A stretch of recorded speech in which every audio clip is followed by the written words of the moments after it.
മൈൻഡൊന്നും അല്ലായിരുന്നു. ഞാൻ നല്ല സ്ട്രെസ്ഡ് ആയിരുന്നു.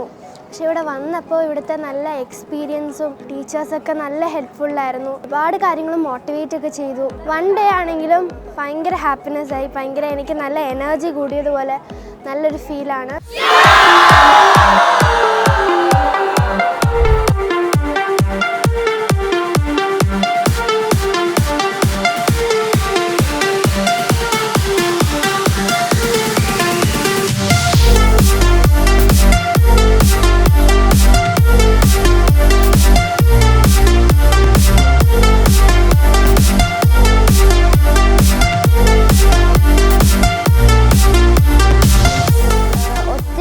പഠിക്കാനും കിട്ടി, ഒത്തിരി പേരെ ഫ്രണ്ട്സിനെയും പരിചയപ്പെട്ടു. മാത്രമല്ല എനിക്ക് ഈ ക്യാമ്പിനെ ഭയങ്കരമായിട്ട് ഇഷ്ടപ്പെട്ടു.